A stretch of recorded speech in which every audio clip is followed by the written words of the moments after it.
الحمدللہ وحدہ والصلاة والسلام علی من لا نبی بعدہ اما بعد فاعوذ باللہ من الشیطان الرجیم بسم اللہ الرحمن الرحیم وما آتاکم الرسول فخذوه وما نہاکم عنہ فانتہوا عن ابی رافع رضی اللہ تعالی عنہ قال قال رسول اللہ صلی اللہ علیہ وسلم لا ألفین أحدکم متکئا علی اریکتہ یأتیہ الامر من امری مما امرت به او نہیت عنہ فیقول لا ادری ما وجدنا فی کتاب اللہ اتبعناہ رواہ الامام الہمام بن ماجۃ القزوینی فی سننہ صدق اللہ العظیم وبلغنا رسولہ النبی الامی الکریم ونحن علی ذلک لمن الشاہدین والشاکرین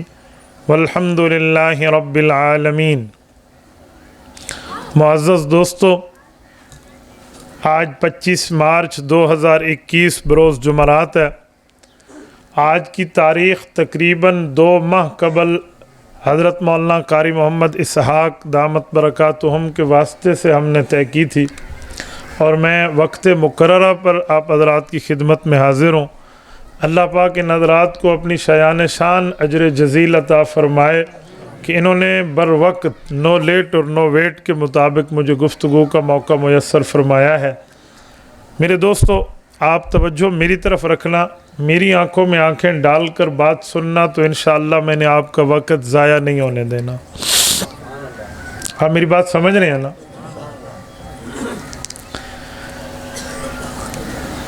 سب اردو سمجھتے ہیں نا؟ ہاں، یہ نو پھر آپ کے نام میں مسائل سمجھے۔ میرے دوستو، ہم مسلمان ہیں اور ہم رسول اللہ صلی اللہ علیہ وسلم کی زبان اقدس سے آیا ہوا قرآن کریم تسلیم کرتے ہیں، اور یہ بات یاد رکھیں کہ اللہ نے جو ہمیں قرآن کریم دیا ہے، یہ قرآن اکیلا نہیں آیا، قرآن اپنے ساتھ اپنے سمجھانے والا لے کر آیا۔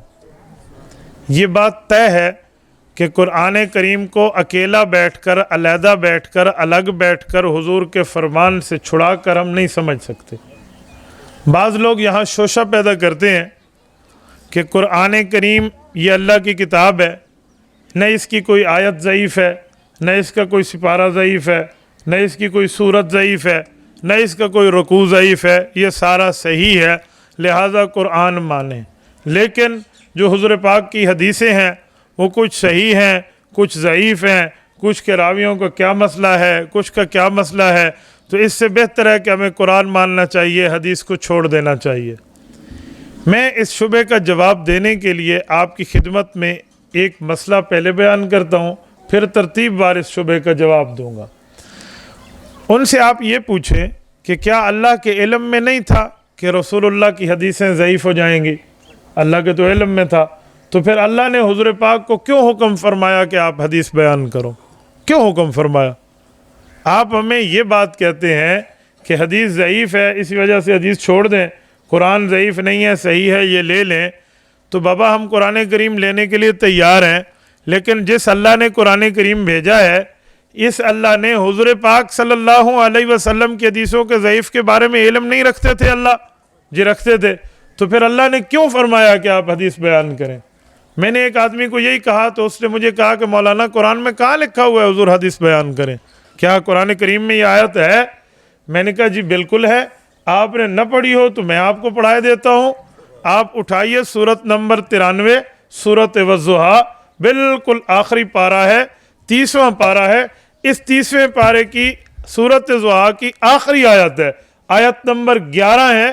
رب العزت فرماتے ہیں وَأَمَّا بِنِعْمَةِ رَبِّكَ فَحَدِّثْ، اے پیغمبر، جو آپ پر آپ کے رب نے نعمت کی ہے، فحدث، اسے حدیث کی شکل میں بیان کرو۔ تو حدیثیں بیان کرنے کا حکم تو اللہ کا قرآن دے رہا ہے۔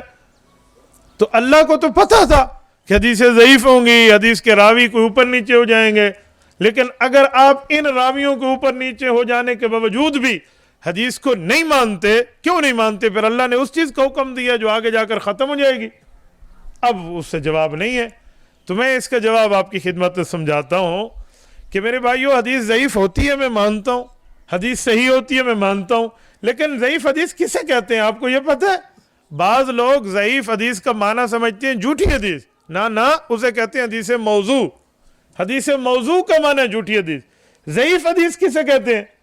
حضور پاک کی صحیح حدیث تو صحیح ہے، ضعیف حدیث اس حدیث کو کہتے ہیں جس کا کوئی راوی ایسا ہو جس کا عمل سنت کے خلاف ہو. مثلا کوئی راوی سر ننگے بازار گھومتا ہو، ٹوپی نہ پہنتا ہو، سر ننگے گھومتا ہو، پگڑی نہ پہنتا ہو، سر ننگا گھومنے کی عادت ہو، اور وہ بندہ ہر وقت سر ننگا پھرے ودا، تو ایسے بندے کی حدیث کو حدیث ضعیف کہتے ہیں. یار ایک بندے کی وجہ سے ضعیف ہوئی ہے، حضور کی حدیث ضعیف نہیں ہوئی، راوی ضعیف ہوا ہے. آپ نے اس ایک راوی کے غلط عمل کی وجہ سے حضور کی حدیثوں کا انکار کر دیا. نہ میرے بھائی. اچھا حدیث ضعیف کبھی ایک اور وجہ سے ہوتی ہے. وہ وجہ کیا ہے؟ اگر کوئی راوی کبوتر بازی کی عادت اختیار کر لے، ہاں بھائی صرف ڈو ڈو کر کے چھت تے چڑھ کے گوڈے لے جو کبوتر اڑاوے کھڑو تھا، اگر یہ کام کرے ہم اس راوی کو کہیں گے یہ راوی ضعیف ہو گیا ہے. کیا ہو گیا ہے؟ ضعیف ہو گیا. تو اس کی روایت کو ضعیف کہہ دیا جاتا ہے. اسی طرح کوئی راوی کبھی کوئی غلط بیانی کر کے کوئی جملہ کہہ دے، حدیث میں نہیں، عام حالات میں وہ کوئی غلط بیانی کرے، یا اسے بھول جائے، یا وہ بوڑھا آدمی ہو جائے اور اس کا دماغ اس وقت سیدھی طور پہ کام نہ کرتا ہو، تو اس کے بڑھاپے کے زمانے والی بات کو نہیں مانتے. جو اس نے جوانی میں حدیثیں سنائی تھی، اپنے استادوں سے سنی تھی، اس کو مان لیتے ہیں. تو اگر اس طرح کے کوئی عمل آ جاتے ہیں اور روایت ضعیف ہو جاتی ہے، تو پھر روایت کو نہیں چھوڑا جاتا، اس کی تحقیق کی جاتی ہے. لیکن شیطان نے دماغ میں پٹی ڈال دی ہے، بھئی حدیث ضعیف ہے تو ہم نے چھوڑ دی ہے. تو میں ایک سوال پوچھتا ہوں، آپ مجھے دیکھیں، ایک دوست ہے فون پہ بات کر رہے ہیں، کوئی نہیں، آپ مجھے دیکھو بھائی جان، یا تو آپ بات فرما لیں یا میں بات کر لوں. آپ کو پتہ ہے بعض لوگ فون کا معنی سمجھتے ہیں ہر صورت کال اٹھانی ہے. یہ میرے پاس 2 کالیں موجود ہیں، 2 فون. یہ روزانہ کے بنیاد پہ کوئی 200 کے لگ بھگ کال آتی ہے. فارغ ہوتا ہوں اٹھا لیتا ہوں، نہیں فارغ ہوتا نہیں اٹھاتا. فون والوں نے میسج کا آپشن دیا ہے کہ کاٹ کے میسج کر دیں، پلیز کال می لیٹر، تھوڑی ٹائم بعد بات کرتا ہوں. تو پورے فون کو استعمال کا طریقہ ہوتا ہے. توجہ دیکھیں، حدیث کے ضعف کی وجہ سے، کسی راوی کی غلطی کی وجہ سے حضور کا فرمان غلط ہے. میں آپ کو مثال دیتا ہوں.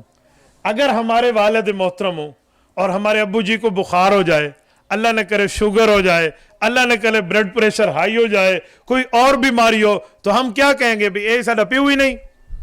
مجھے بولیے، ہم کیا کہیں گے؟ یہ ابو ہی نہیں ہے، یہ ہمارا ابو نہیں ہے، یہ کوئی گلی کا غیر آدمی اجنبی ہے. کہو گے؟ بولتے نہیں ہو یار، اسٹیج والے بولتے ہیں، وہ تو علماء ہیں. آپ بولیں، آپ کہیں گے ہمارا ابو نہیں ہے؟ بلکہ آپ کہیں گے ابو ہے، اس کی بخار کا علاج کرو، شوگر کا علاج کرو، اس کی بلڈ پریشر ہائی ہونے کا علاج کرو. میرے بھائیو، اگر روایت میں کوئی راوی ضعیف آ جائے اور اس راوی سے غلطی موجود ہو، تو اس کا علاج کتابوں میں لکھا ہوا ہے، وہ دیکھ لو. وہ علاج نہیں بتاتے، حدیث کے راوی کی ضعیف ہونے کو اٹھا کر حدیث کا انکار کر دیتے ہیں. اب میں اس کا علاج بتاتا ہوں. کئی علاج لکھے ہوئے ہیں کہ جب حدیث ضعیف ہو تو کیا کرنا چاہیے. او سنو، الحدیث اذا لم تجمع ترکہ لم تفہم والحدیث یفسر بعضہ بعضا. امام خطیب بغدادی نے الکفایہ فی علم الروایہ میں ایک علاج لکھا ہے. فرمایا ایک حدیث پر بات سمجھ نہ آئے، کچھ اوپر نیچے ہو جائے، تو اس روایت کی تلاش کرنے کے لیے اس جیسی 3 4 5 6 7 اور روایتیں دیکھیں، حدیثیں دیکھیں، ان سب کو ملائیں تو آپ کے سامنے ایک بات واضح ہو جائے گی کہ اس حدیث کا اصل مطلب کیا ہے، حضور فرمانا کیا چاہ رہے ہیں، بتانا کیا چاہ رہے ہیں. جب آپ ساری حدیثیں ملائیں گے تو مسئلہ آسانی سے سمجھ آ جائے گا. تو یہ روایت موجود ہے. اچھا ایک مسئلہ اور بھی ہے. اجی وہ کیا؟ اب سنو، میں دوسرا حل دے رہا ہوں. فرمایا کل حدیث اجمع السلف علی قبولہ او تواترت اہلیت رواتہ فلا حاجت عن البحث من عدالت رواتہ وما عدا ذلك